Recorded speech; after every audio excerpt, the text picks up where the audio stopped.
नमस्कार, आप देख रहे हैं अपना उत्तराखंड। आपके साथ मैं दीपिका सिंह। चलिए करते हैं खबरों की शुरुआत। तो लंबे समय के बाद 8 जून से धार्मिक स्थल आम श्रद्धालुओं के लिए खोले जा रहे हैं और इसके लिए मंदिरों में आज से साफ सफाई का काम शुरू हो गया है। हालांकि उत्तराखंड के 4 धामों को कल से यात्रा के लिए खोला जाएगा या नहीं, इस पर अभी स्थिति स्पष्ट नहीं है, लेकिन शेष मंदिरों में श्रद्धालु पूजा पाठ कर सकेंगे। इन्हीं में से एक देहरादून के टपकेश्वर मंदिर कोरोना काल के दर्शनों के लिए कुछ विशेष तैयारियां की जा रही हैं। तो कल से मंदिर खुलने हैं और तैयारियां हम आपको दिखा रहे हैं किस तरीके से साफ सफाई का जो काम है वो शुरू हो चुका है। कोरोना काल में अनलॉक 1 के तहत अब 8 जून से धार्मिक स्थलों को भी आम श्रद्धालुओं के लिए खोला जा रहा है। उत्तराखंड में कदम कदम पर मठ और मंदिर मौजूद हैं, लिहाजा यहाँ पर आज से मंदिरों में साफ सफाई का काम युद्ध स्तर पर शुरू हो गया है। सोशल डिस्टेंसिंग कैसे हो, कैसे इस पूरी व्यवस्था को मैनेज किया जाए, इसके लिए आज मंदिरों में युद्ध स्तर पर काम चल रहा है। कल से आम श्रद्धालु मंदिरों में दर्शन कर सकेंगे। मैं अभी मौजूद हूँ देहरादून के टपकेश्वर मंदिर में, जहाँ प्रतिदिन सैकड़ों की संख्या में श्रद्धालु आया करते थे, लेकिन लॉकडाउन के बाद यहाँ पर सन्नाटा पसरा हुआ था। केवल पूजा पाठ का क्रम जो यहाँ पर आचार्य हैं वही करते थे, बाकी श्रद्धालुओं के लिए मंदिर बंद था। अब आप देखिए कि टपकेश्वर मंदिर में बड़े पैमाने पर यहाँ पर साफ सफाई का काम चल रहा है। सोशल डिस्टेंसिंग का यहाँ पर काम चल रहा है। आप देखिए यहाँ पर गोले बनाए जा रहे हैं कि किस तरह से श्रद्धालु इन गोलों में रहेंगे, इसके बाहर नहीं आएंगे, ताकि सोशल डिस्टेंस का जो फॉर्मूला है वो मेंटेन हो सके, उस पर काम हो सके। इसके अलावा यहाँ पर बहुत सारे स्वयंसेवक भी मौजूद हैं। उज्जवल शिखर जन कल्याण समिति है जिन्होंने पोस्टर बनाए हैं और ये पोस्टर मंदिर परिसर में चिपकाए जाएंगे, जिनमें लोगों को सोशल डिस्टेंसिंग बनाए रखने के लिए बोला गया है। तो तमाम अन्य एडवाइजरी भी इन पोस्टरों पर लिखी गई है। लोग मंदिरों में आते थे, उनको टीका लगाने से वो एक सौभाग्यशाली खुद को समझते थे, लेकिन कोरोना काल में ये गतिविधियां भी तमाम तरह से ठप रहेंगी। केवल श्रद्धालु आएंगे, वो दर्शन करेंगे एक सोशल डिस्टेंसिंग के साथ साथ, और कोरोना की जो एडवाइजरी है मंदिरों का कहना है कि वो उसका भी पूरी तरह से पालन करेंगे। और इस बीच बड़ी खबर अल्मोड़ा से आ रही है, जहां सोमवार से मंदिर खोलने का मामला, जी हां, चित्तई गोलू देवता का मंदिर कल नहीं खुलेगा। जागेश्वर धाम ने नहीं खोलने की मांग की है। आपको बता दें कि कोरोना संक्रमण के कारण पुजारी मंदिर खोलने की मांग से बिल्कुल सहमत नजर नहीं आ रहे हैं। तो सोमवार से मंदिर खुलना था, लेकिन यहाँ पर जो पुजारी हैं वो सहमत नहीं है। किरण जोशी ज्यादा जानकारी के जुड़ रहे हैं। किरण, क्या कुछ वजह है? क्योंकि साफ सफाई तो चल ही रही है, क्यों नहीं मंदिर खोलना चाहते हैं? जानकारी चाहेंगे आपसे किशन। दीपिका, लोग मंदिर के पुजारी और समिति का कहना है कि इस समय लोग बाहर से भी तेजी से मंदिरों के दर्शन करने के लिए आएंगे, क्योंकि 2 महीने से अधिक का समय हुआ है, मंदिर बंद हैं। हाँ। लोग तेजी से अगर मंदिर खोलते हैं तो तेजी से बाहर से आएंगे। इसलिए पहाड़ों में जिस तरह से तेजी से संक्रमण बढ़ा है, लोगों का, पुजारियों का कहना है कि कुछ समय और बंद किया जाए और जल्दी ही अगली बैठक करके फिर अगर जरूरत पड़ती है तो इस महीने के अंत तक खोल लिया जाएगा। लेकिन फिलहाल जो 8 तारीख से खुलने से पूरे देश में, उसमें इन्होंने जागेश्वर और चितई के पुजारियों ने बिल्कुल खोलने से मना किया है और डीएम को इस माध्यम से ज्ञापन दिया है कि कुछ समय इन मंदिरों को बंद रखा जाए। दीपिका, चलिए, बहुत शुक्रिया किशन तमाम जानकारी देने के लिए आपका। कोरोना संक्रमण के मद्देनजर मंडी समिति ने हिमाचल, हरियाणा और एमपी को छोड़कर अन्य प्रदेशों से फल और सब्जी की सप्लाई रोक दी है। दिल्ली और यूपी से आने वाले फल सब्जी को आशारोड़ी चेकपोस्ट से एंट्री नहीं दी जा रही है। हिमाचल, हरियाणा, एमपी से आने वाले ट्रकों के सामान को वैकल्पिक मंडियों में उतारा जा रहा है और यहां से मंडी समिति मंडी के रजिस्टर्ड वाहनों की मदद से शहर भर में मोहल्लों में फल और सब्जी सप्लाई कर रही है।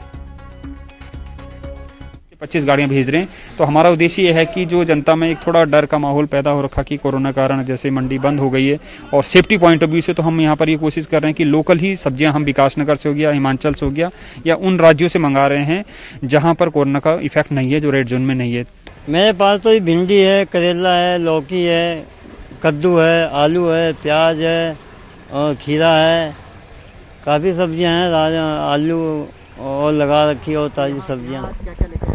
मैं यहाँ पे भिंडी लेके आया तो ही। हाँ, तो आपको काफी सुविधा मिली यहाँ पे आने? मेरे को बहुत फैसिलिटी, गाड़ी में तेल भी कम फूका, मैं पैदल भी लेके आ जाता हूँ।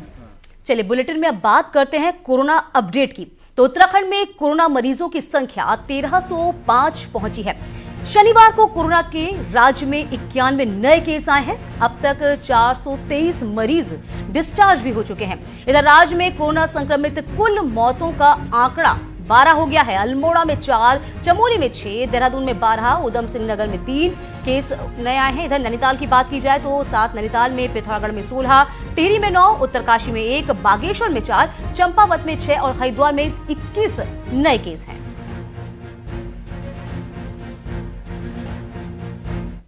उस बीच बड़ी खबर आपको बता दें, कोरोना जांच को लेकर बड़ी खबर।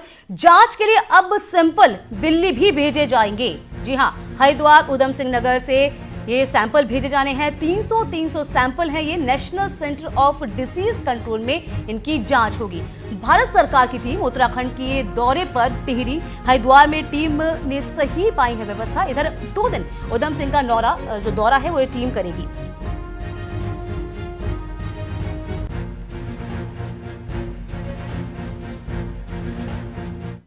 तो कोरोना के बढ़ते संक्रमण के बीच अब अस्पतालों पर भी दबाव बनने लगा है, खासकर तब जब मेडिकल स्टाफ भी संक्रमण की चपेट में आने लगे हैं। ये रिपोर्ट देखिए।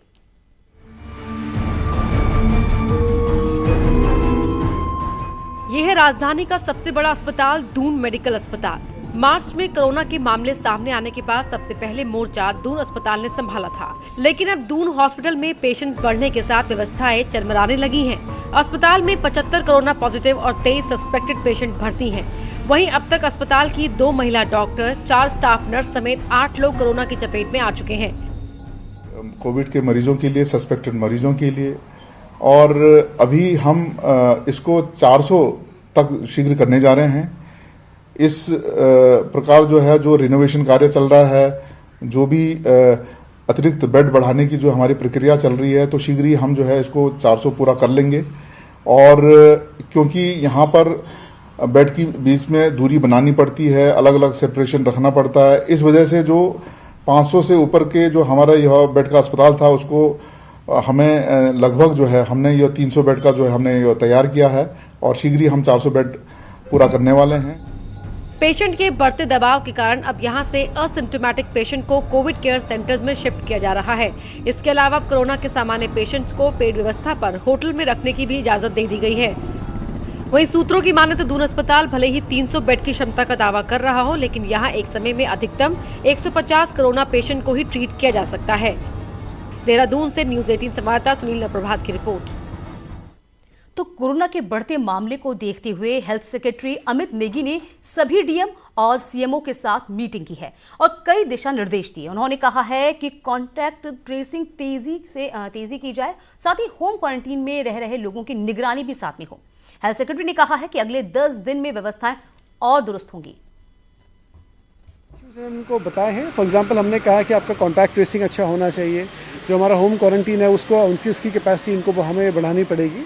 हमारे CCC सेंटर्स जो हैं उसमें काफ़ी अच्छी खासी हमने नंबर्स ऐड कर लिए हैं। उसमें काफ़ी रिक्रूटमेंट के बारे में कहा गया कि जितने पोस्ट हैं उसको तत्काल रिक्रूटमेंट करें। कैबिनेट ने बहुत सारे हमें डायरेक्शंस भी दिए हैं, प्लस कई सारी हमारी हेल्प भी करी है कैबिनेट ने।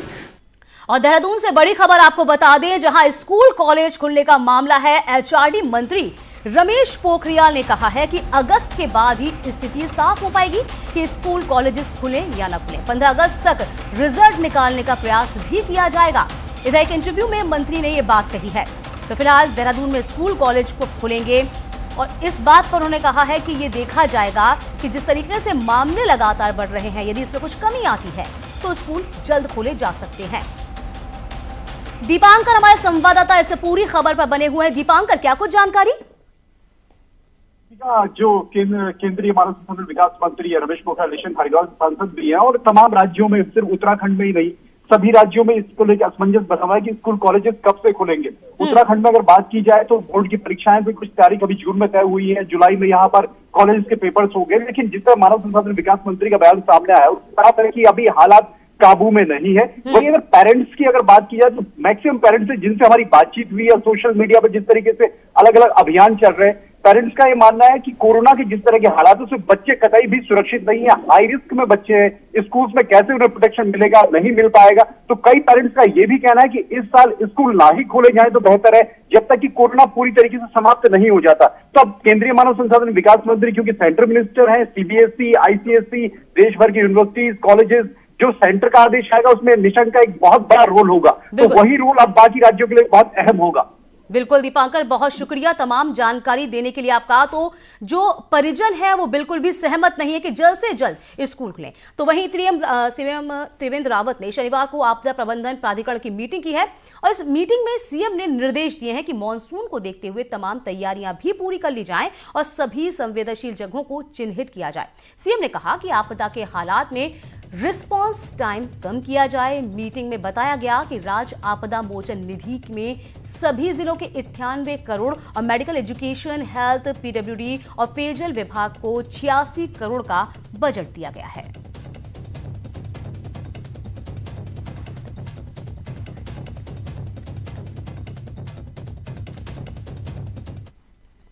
सोनू सूद द्वारा मुंबई में फंसे उत्तराखंड के लोगों की मदद को लेकर सीएम त्रिवेंद्र ने आभार जताया है। उन्होंने सोशल मीडिया में लिखा है कि इसके लिए सदा मैं आपका आभारी रहूंगा। वहीं सीएम के आभार जताने पर सोनू सूद ने भी उनका धन्यवाद किया और कहा कि जल्द ही उनसे मिलने आएंगे।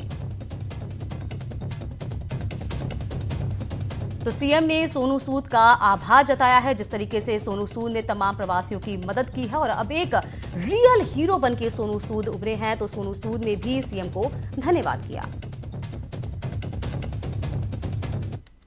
उत्तराखंड विद्यालय शिक्षा परिषद ने अपनी शेष परीक्षाओं के लिए परीक्षा कार्यक्रम की घोषणा की है। परीक्षाएं 20 जून से 23 जून के बीच 2 पालियों में आयोजित की जाएंगी। इसमें सुबह की पाली में 9 से 12 बजे तक 10वीं और दोपहर 2 बजे से 5 बजे तक 12वीं की परीक्षा आयोजित होंगी।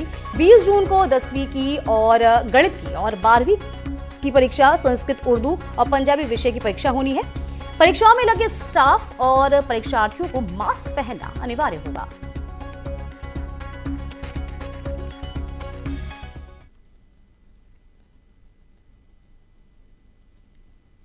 हुई परीक्षाएं हमारी 20 जून से शुरू होंगी, 20 जून से 23 जून तक होंगी।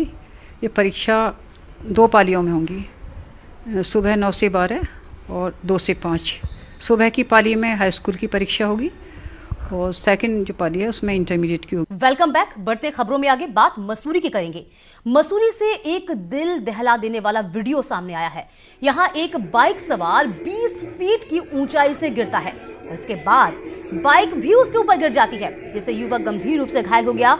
वहीं पूरी घटना पास में लगे सीसीटीवी कैमरे में कैद हो गई है और वीडियो में आप साफ देख सकते हैं किस तरीके से सड़क पर पत्थर, मिट्टी बिखरे हुए हैं, ढेर लगा हुआ है और उसी बीच ये बाइक सवार फिसल गया। वहीं युवक को स्थानीय लोगों की मदद से अस्पताल पहुंचाया गया।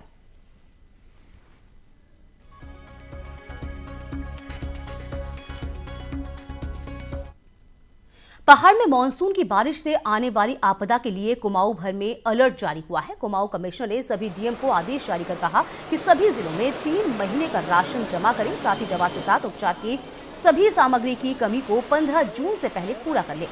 इसके साथ ही कहा है कि आपदा के लिए प्रवासियों को लेकर एक टीम भी बनाने को कहा, जिसका आपदा के वक्त मदद ली जा सके। मैंने कहा था ना कि स्थानीय स्तर पर किन के साथ उनको संवाद स्थापित करना है, कौन कौन से लोग ऐसे जो ट्रेंड है या जिनको ट्रेनिंग दी जा सकती है, उनको सबको रोप इन करे। उनको एक तरह से हमारा एक वर्कफोर्स तैयार होगा और उनके साथ अभी से संवाद स्थापित करेंगे तो आड़े वक्त पे अंडरस्टैंडिंग बेहतर हो जाती है आपस में। Uttarkashi Gangotri national park trekking, mountaineering, साहसिक खेलों के शौकीनों के लिए पहली पसंद है और अब जनपद के हजारों युवा ट्रैकिंग, माउंटेनियरिंग व्यवसाय से हर साल अपना गुजर बसर भी करते हैं। इस बार कोरोना कोविड-19 महामारी के चलते अब तक गंगोत्री नेशनल पार्क भी बंद पड़ा है। वहीं पिछले साल क्षेत्र में 19,023 पर्यटक पहुंचे थे। इसके बाद पार्क प्रशासन को करीब 40 लाख रुपए भी मिले थे, लेकिन इस बार कोरोना महामारी से यहां कारोबार और राजस्व जीरो हो गया है। इसको दोबारा से शुरू करने के लिए पर्यटन कारोबारी और पार्क प्रशासन ने अपनी तैयारियां लगभग पूरी कर ली हैं। बस अब जरूरत है सरकार के आदेश की। क्लाइंबिंग एरिया इधर देहरादून में लगातार बढ़ रहे कोरोना संक्रमण मामले को देखते हुए प्रशासन भी अब ज्यादा सतर्क है और लगातार अधिकारियों के साथ बैठकों का दौर जारी है। शनिवार को डीआईजी अरुण मोहन जोशी ने जिले के सभी पुलिस अधिकारियों से मीटिंग की। वहीं प्रशासन अब कम्युनिटी ट्रांसमिशन को रोकने के लिए एहतियात बरतने की बात कर रहा है। हालांकि डीआईजी का कहना है कि धीरे धीरे अब शहर में एक्टिविटी को खोला जा रहा है, इससे चिंता भी बढ़ने लगी है।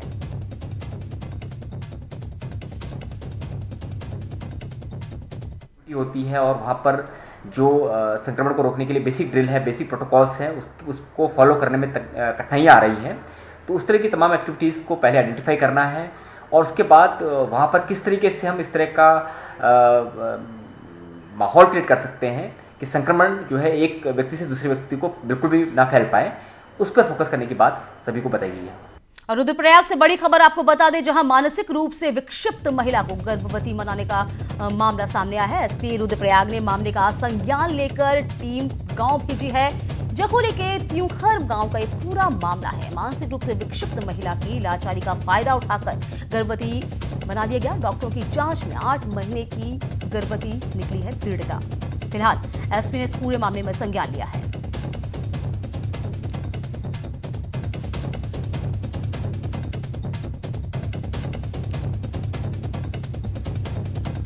शैलेंद्र तमाम जानकारी के साथ हमारे साथ बने हुए हैं। शैलेंद्र, वाकई में बहुत दिल को झकझोर देने वाला मामला है, जानकारी आपसे चाहेंगे फिलहाल क्या कुछ इस वक्त कार्रवाई? जी बिल्कुल, मैं आपको बताना चाहूंगा। रुद्रप्रयाग जिले के जखोली विकास खंड के त्यूखर गांव का ये पूरा प्रकरण है, जहां जो है एक मानसिक रूप से विक्षिप्त महिला को गर्भवती बनाने का मामला सामने आया है। डॉक्टरों ने जो जांच की उसमें ये निकला है कि 8 महीने से वो महिला विक्षिप्त है और कुछ भी बोल नहीं पाती, समझ नहीं पाती चीजों को, और उस महिला के साथ इस तरह का कृत्य किया गया। अब जो है गांव वाले भी काफी स्तंभ हैं इस पूरी घटना से और आक्रोश में भी हैं। पूरे मामले का संज्ञान खुद जो है जो कहाँ रहती थी ये महिला, किस हालातों में रहती थी, आसपास के जो लोग हैं उनका क्या कुछ कहना है? जी बिल्कुल, जो बातचीत हमारे गाँव वालों के साथ हुई है उनका ये कहना है कि जो ये महिला है वो उसकी कुछ सालों पहले शादी भी हुई थी, 8 साल पहले, लेकिन जो है उसी साल जो है 1 साल भी शादी टिक नहीं पाई और उसको जो है मायके छोड़ दिया गया। और उसके बाद से जो है क्योंकि वो समझ नहीं पाती थी चीजों को, तो किसी ने उसकी इसी लाचारी का फायदा उठाया, उसका जिस तरह से वो कुछ बोल नहीं पाती, समझ नहीं पाती, और जो है उसके साथ जो है इस तरह का कृत्य किया और जिसके बाद ये सारी पूरी घटना हुई। खुद जो है जो एसपी जिले के हैं उन्होंने इस मामले का संज्ञान लिया है और एक पुलिस टीम जो है उन्होंने वहाँ गांव में भेजी है, जो इस बात की तहकीकात करेगी कि आखिर किसने जो है एक ये जो कृत्य है ये किया है और उसको किस तरह से सजा दी इस खबर पर नजर बनाए रखिएगा। तमाम अपडेट हम आपसे लेते रहेंगे। फिलहाल आपका बेहद शुक्रिया। नैनीताल में ऑनलाइन ऑर्डर के नाम पर फर्जीवाड़े का एक मामला सामने आया है। बताया जा रहा है कि नैनीताल में साइबर ठगों ने एक रेस्टोरेंट को निशाना बनाने की कोशिश की है। रेस्टोरेंट को साइबर ठगों ने सेना के नाम पर ऑर्डर दिए और फिर एटीएम कार्ड और पिन की मांग की। इसके बाद पूरे मामले का खुलासा हुआ।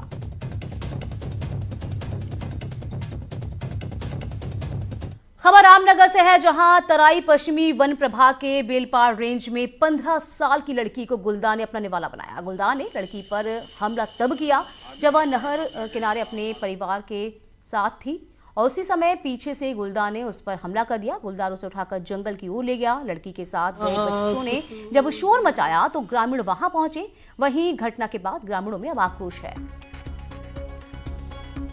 पश्चिमी वन प्रभाग के अंतर्गत चूनाखांड क्षेत्र में आज एक दुखद घटना हुई, जिसके अंतर्गत एक गुलदार द्वारा बच्ची को वहां से उठाया गया है वहां से, और उसी घटना में बच्ची की मृत्यु हुई है। गुलदार को ट्रैक करने के लिए पगमार्क्स उसके देखे जा रहे हैं और साथ ही में हमारे स्टाफ द्वारा, वनकर्मियों द्वारा वहां पे कैमरा ट्रैप्स लगे। प्रशासन ने क्वारंटीन के लिए होटल्स को सेंटर्स बनाए हैं, लेकिन टिहरी में अब होटल संचालकों ने प्रशासन पर धमकाने का आरोप लगा दिया है। होटल मालिकों का कहना है कि प्रशासन उनका सहयोग नहीं कर रहा। वहीं उनका आरोप है कि प्रशासन उन पर कार्रवाई करने की धमकी दे रहा है।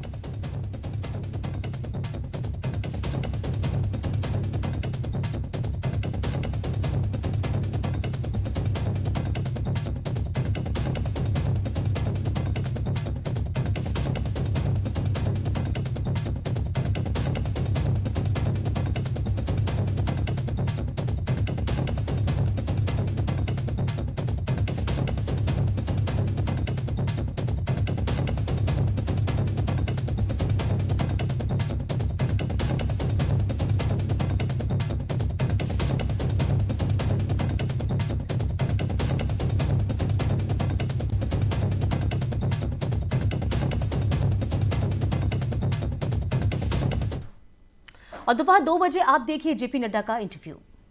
दिल में जो सवाल है आपका नुमाइंदा बनकर आज ये सवाल मैं पूछूंगा बीजेपी के राष्ट्रीय अध्यक्ष जगत प्रकाश नड्डा से। राहुल गांधी कह रहे हैं कि जब लॉकडाउन करना चाहिए था तब करा नहीं। राहुल गांधी जी की इस मामले में जानकारियां भी सीमित हैं और अंडरस्टैंडिंग भी सीमित है। लोगों के लिए शॉकिंग था शिवसेना बाला साहब ठाकरे की पार्टी कांग्रेस के साथ गठबंधन कर शॉकिंग नहीं, धोखा था। जीत हासिल होने के बाद आप अगर धोखा दोगे तो ठीक है, राजनीति में होता है सब कुछ, हम तैयार हैं। तस्वीरें भी आपके लिए लेकर आया हूँ। ये तस्वीर है 1978 की और जयप्रकाश नारायण जी को हम लोगों ने एक कार्यक्रम में इनवाइट किया था। ये तब था जब मैं युवा मोर्चा का अध्यक्ष बना। जी।